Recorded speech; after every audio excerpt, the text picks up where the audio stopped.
Agora aqui, já mudamos de anexo, é o anexo terceiro. Esse anexo terceiro, nós temos aqui, então, a classificação, a relação de atividades dependentes de informações complementares para a classificação de risco, de classificação nacional de atividades econômicas.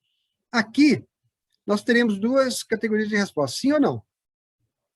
Se você responder sim, você classifica esse estabelecimento, essa atividade, como um estabelecimento de alto risco. Se você responder não, você classifica como... Ela é classificada como baixo risco. Vou te dar um exemplo aqui. Ó. Fabricação de conserva de legumes e outros vegetais, exceto palmito. Qual que é a informação que deve ser feita complementar para classificar em alto ou baixo risco? A pergunta é, o produto final será diferente do produto artesanal? Bom, se será diferente, é um produto em escala industrial. Então, você responder sim, é diferente de artesanal. Sim, então, se é uma escala industrial, o risco é alto. Não, esse é um produto artesanal. Você vai responder não. O produto será diferente do produto artesanal? Não, quer dizer que ele é um produto artesanal. Se ele é um produto artesanal, é considerado um produto de baixo risco.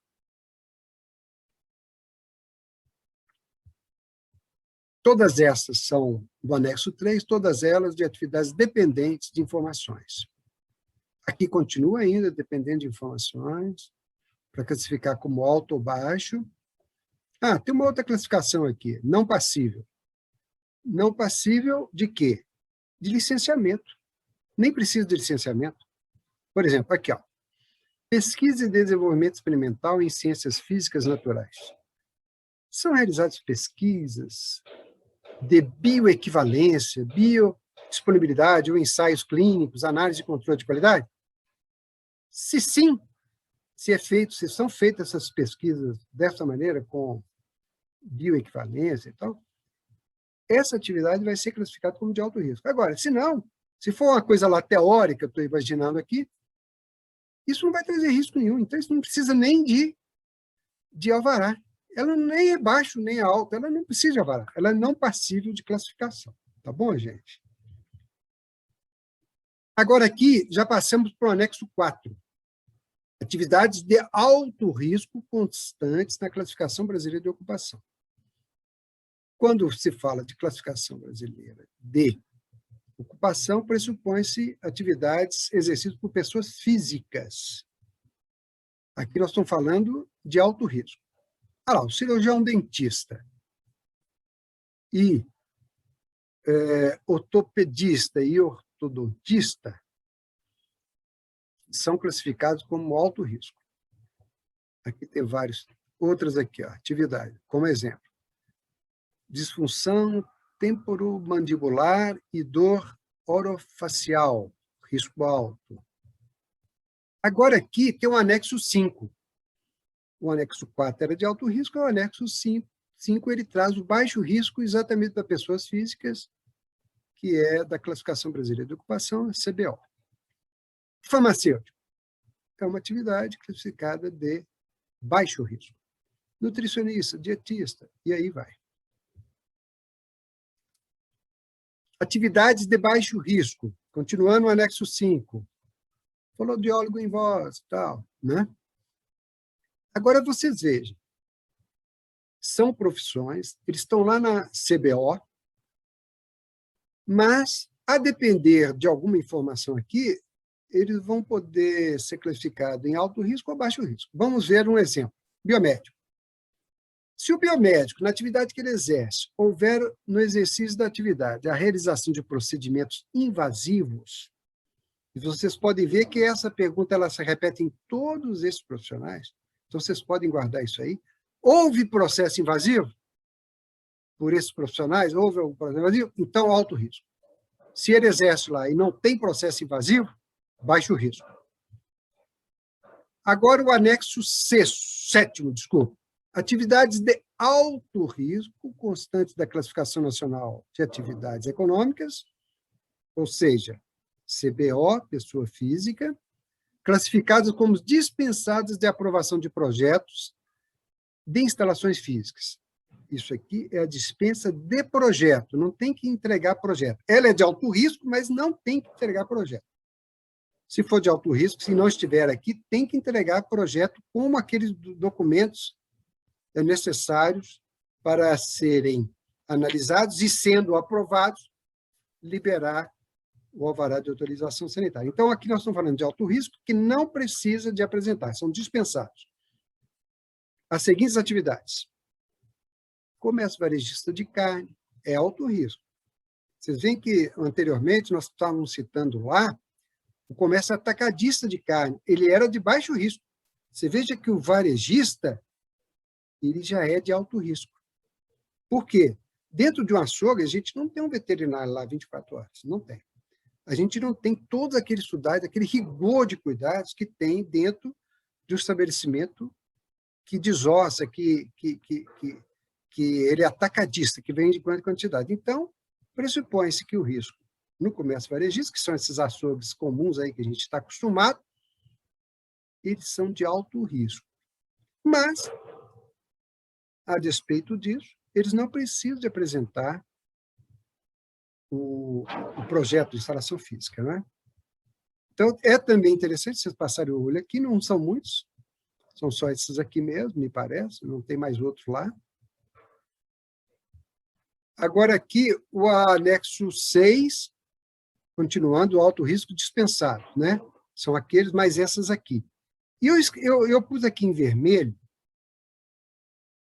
Vocês terem uma ideia aqui, gente, educação infantil é de alto risco. É lógico, eu não sei exatamente qual o critério que foi usado aí, mas você fica imaginando o seguinte, a criança ela é muito mais vulnerável, ela tem uma fragilidade na sua defesa orgânica menor do que a de um adulto. Então, eles devem ter considerado os critérios para considerar educação infantil em creche, veja bem, creche, crianças pequenininhas, é de alto risco. Só estou chamando a atenção disso porque, como se classifica de alto ou menor risco, isso aí são parâmetros técnicos usados por aquele comitê lá do CNAE, né, que estabelece aquela relação. Então, aqui, ainda continuando a classificação das atividades de alto risco, mas que são dispensadas da aprovação de projetos de instalações físicas. Lá embaixo tem em vermelho, todas as atividades classificadas como baixo risco estão isentas de apresentação de projeto. Então, a regra aqui é o seguinte, todo estabelecimento de alto risco tem que apresentar projetos, a não ser que eles sejam dispensados. E se ele estiver dispensado, ele está no anexo 7 da portaria 423/2018 de BH. Agora aqui, nós já mudamos de norma, agora aqui nós estamos falando do decreto, que é expedido pelo prefeito, né? Esse decreto, eu citei ele lá no começo, que é o decreto 17.245. Esse decreto, ele traz uma relação, ele regulamenta as atividades dispensadas de atos públicos de liberação de atividade econômica. O que é isso? Esses estabelecimentos que estiverem nesta relação aqui desse decreto, eles não precisarão de alvará. Eles estão dispensados de alvará. Dispensados. Ali atrás, a gente estava vendo um anexo que falava de uma atividade de pesquisa que ela foi considerada que nem era de baixo nem de alto, era simplesmente dispensada. Dispensada de alvará. Por quê? Porque não representa risco, né? Então, vamos ver. Essa lei que ele cita aqui, a 13874, de 20 de setembro de 2019, é a que prevê essa dispensação, essa dispensa, né, é a chamada Lei da Liberdade Econômica. Artigo 1º desse decreto. Esse decreto regulamenta, no termo da Lei Geral 13874, de 20 de setembro de 2019, as atividades dispensáveis de atos públicos de liberação de atividade econômica. Artigo 2º, para fim desse decreto, considera-se atos públicos de liberação de atividade econômica, licenças e alvarás emitidos pela administração pública municipal relacionados às instalações e ao funcionamento de estabelecimentos que exerçam atividades econômicas de baixo risco. Então, atos públicos de liberação de atividade econômica, licença e alvarás emitidos pela administração pública municipal relacionadas à instalação e funcionamento são atividades de baixo risco. Atividades econômicas de baixo risco, aquelas dispensadas de atos públicos de liberação de atividade econômica, conforme disposto no artigo 3º da Lei 13.784, a Lei de Liberdade Econômica, cujo efeito específico é exclusivo, é dispensar a necessidade de todos os atos públicos de liberação de atividades econômicas para plena e contínua operação do funcionamento do estabelecimento. O que é órgãos licenciadores para esse decreto? São os órgãos públicos municipais responsáveis pela emissão de permissões, licenças e alvarás que autorizam a empresa a exercer atividade econômica em conformidade com a legislação. Parágrafo 2º. Primeiro, para fins de aplicação da Lei Federal 13.874, de 2019, no município de Belo Horizonte, conforme o inciso 1 da cabeça desse artigo, os atos públicos de liberação da atividade econômica dispensada de instalação e funcionamento das atividades econômicas são, veja bem, são dispensados para essas atividades que estarão relacionadas aqui. O alvará de localização e funcionamento, a licença ambiental, o alvará de autorização sanitária. No mesmo artigo, para fim desse decreto, considera-se, no parágrafo 2º, definições de atividades econômicas de baixo risco deve considerar a aplicação de princípios de prevenção e precaução, sedimentados no direito à saúde, direito ambiental, premissas de proteção ao patrimônio público, critérios de compatibilidade com a utilização de infraestrutura, bem como o conceito de conformação de unidades de vizinhança, determinando usos convenientes à proximidade com as moradias e em complementariedade com outras atividades econômicas, ou a necessidade de se estabelecer regimes específicos e locais destinados a atividades a depender do seu impacto potencial e efetivo. Então, aqui, se vocês lerem com mais calma, vocês vão ver quais são os critérios que são baseados para se definir uma atividade econômica em baixo risco ou não. Não é? Em baixo risco ou não. São todos esses critérios aí. Ainda considera-se, parágrafo 3º, a dispensa de atos públicos de liberação da atividade econômica é exclusiva, olha bem, aqui em Belo Horizonte é exclusiva para as atividades constantes no anexo 1, exercidas em propriedade, observado o limite da área utilizada, quando indicado. Quer dizer que tem que observar também o parâmetro, né, limite da área utilizada, quando for indicado esse limite. Então, vamos ver. O artigo 3º. A atuação dos órgãos licenciadores municipais na gestão de serviços de licenciamento deverá seguir as diretrizes dispostas no parágrafo único do artigo 3º do Decreto 16.958, de agosto de 2018. Bom,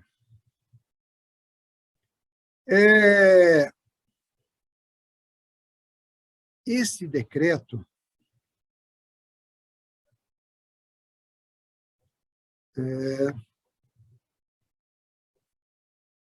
ele regulamenta, veja bem, esse decreto que está citado aí, é só a título de curiosidade, porque isso aqui não vai ser alvo de nenhuma questão, nem nada.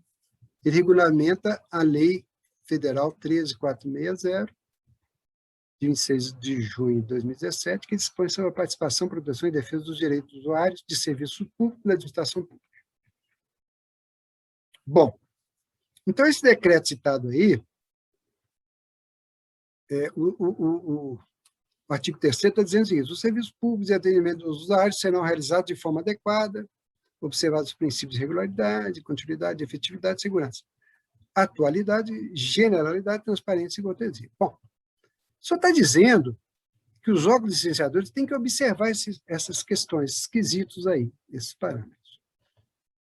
Artigo 4º. Após o registro da empresa ou negócio no órgão competente e no Cadastro Nacional de Pessoas Jurídicas, CNPJ, será emitida automaticamente a inscrição municipal pela Secretaria Municipal da Fazenda, independente do processo de licenciamento e emissão da autorização de localização e funcionamento. O que acontece?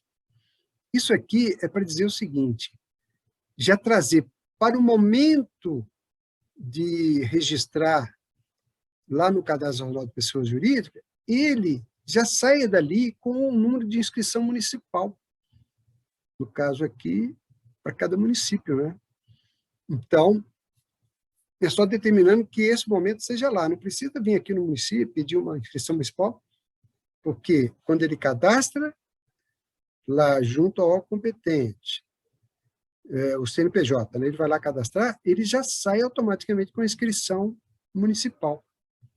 Essa inscrição municipal é emitida, é uma sequência aqui da Secretaria Municipal de Fazenda, do município, no caso. Então, ele recebe essa inscrição municipal até antecipadamente ao processo de licenciamento e emissão do alvará de localização e funcionamento. É só mesmo uma alteração na norma aí que acontecia de modo diferente aqui no município, né? Parágrafo 1º. A pessoa natural que desenvolver atividade econômica de baixo risco deverá providenciar a inscrição municipal junto à Secretaria Municipal da Fazenda. O que é isso? A pessoa que não seja natural, a CNPJ lá, a pessoa jurídica, ela tem que fazer o cadastro lá no cadastro de pessoa jurídica. Agora, a pessoa natural não, a pessoa física, né? Ela não tem que fazer esse cadastro. Então, ela tem, para obter a inscrição municipal, ela tem que ir lá e pedir, né? Ela deverá providenciar, solicitar junto à Secretaria da Fazenda uma inscrição municipal, porque ela vai exercer uma atividade de baixo risco. Parágrafo 2º. Na consulta de viabilidade referente aos critérios de localização e funcionamento, cada local da cidade tem um critério, se pode ou não aquele tipo de atividade ser instalado ali. Das atividades econômicas no município constará a dispensa da atividade econômica referenciada no anexo 1, da obtenção da autorização de localização, alvará de localização e funcionamento, não cabendo ao responsável legal pelo empreendimento solicitar qualquer documento complementar ao Poder Executivo. Então, não precisa nem se preocupar, porque na hora que ele faz a consulta, porque quando a pessoa vai instalar um negócio, uma atividade em um certo local, ele entra no sistema da prefeitura e faz uma consulta que é a consulta de viabilidade, de localização. Se ele pode se localizar com aquela atividade naquele local da cidade. E nessa hora, ele já é informado, olha, você,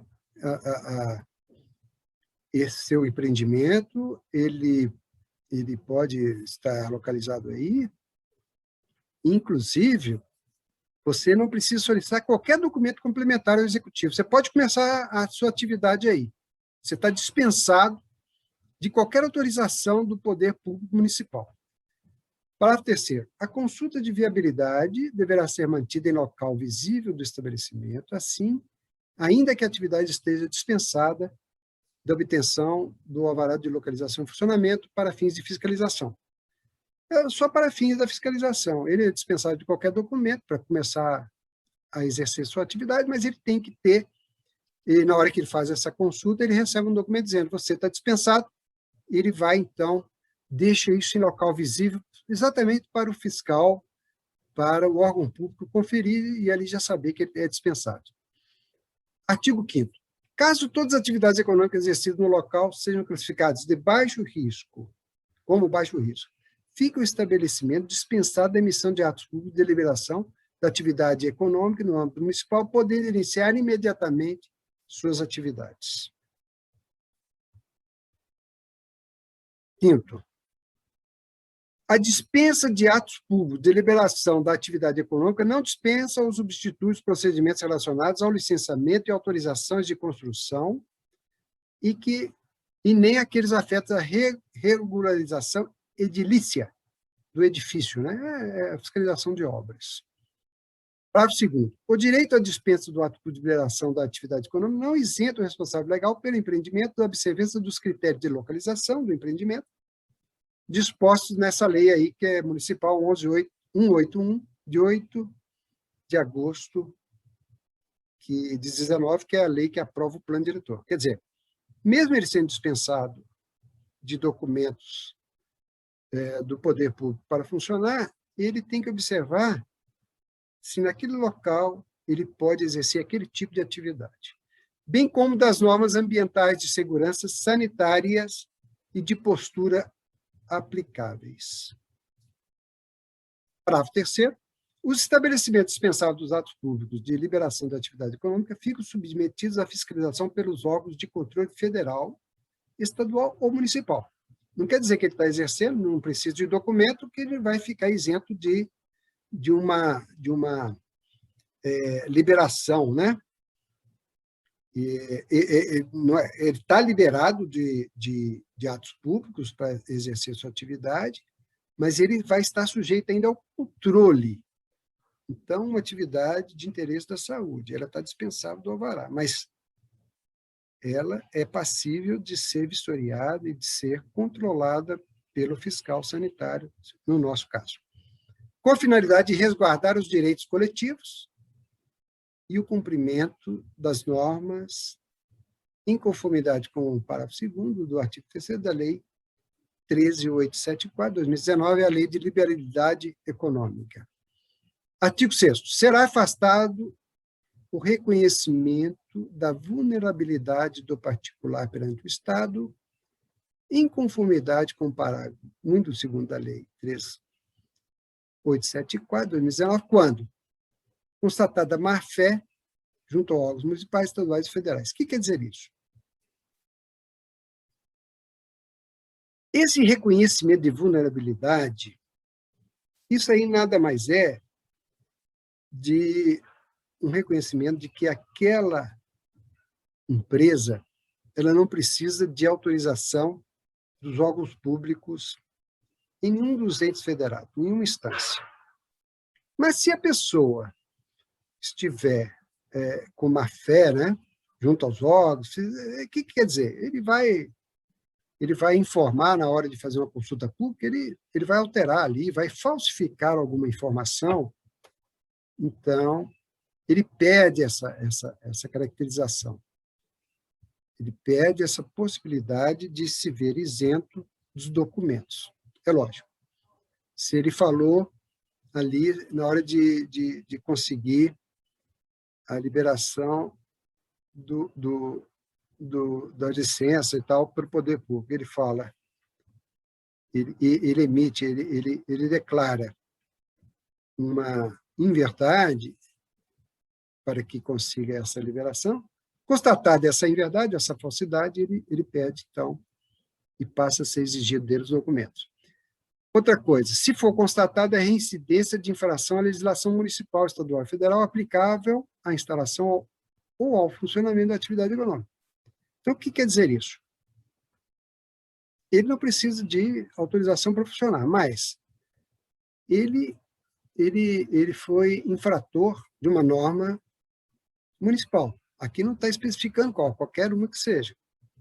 Por 2 vezes, ou mais de 2 vezes, em reincidência, né?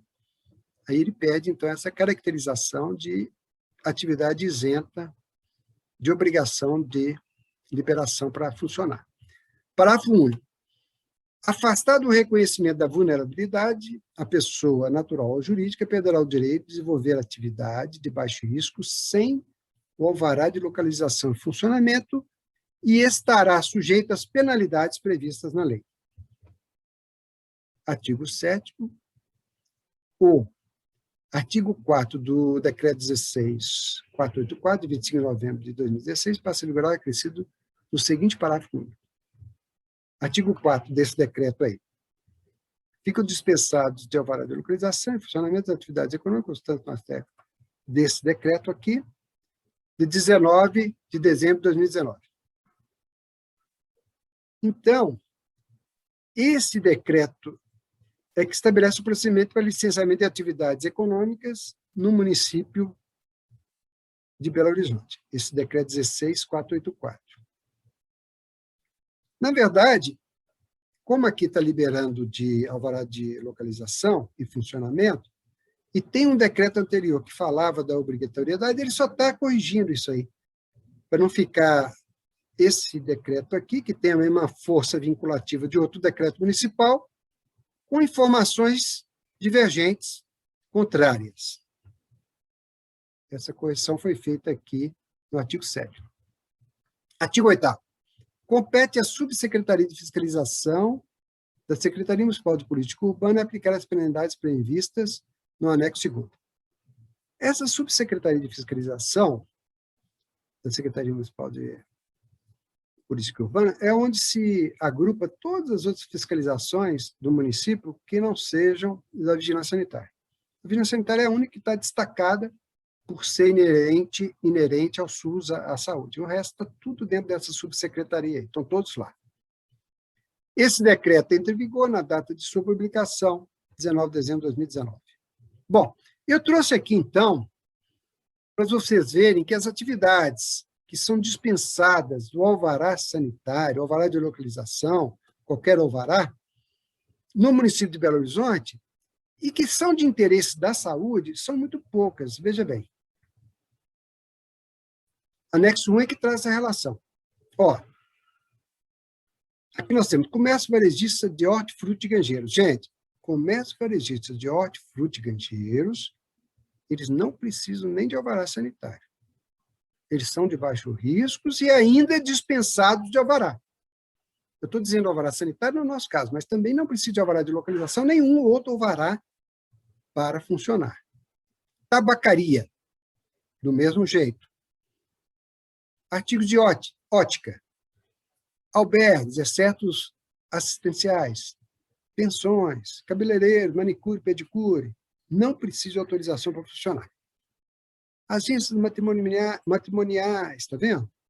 Dê uma lida nisso aqui com calma, na norma, nesse decreto 17.245, uma, duas vezes, para você ter aí em mente quais são essas atividades que são tanto de interesse da vigilância quanto dispensadas do alvará sanitário.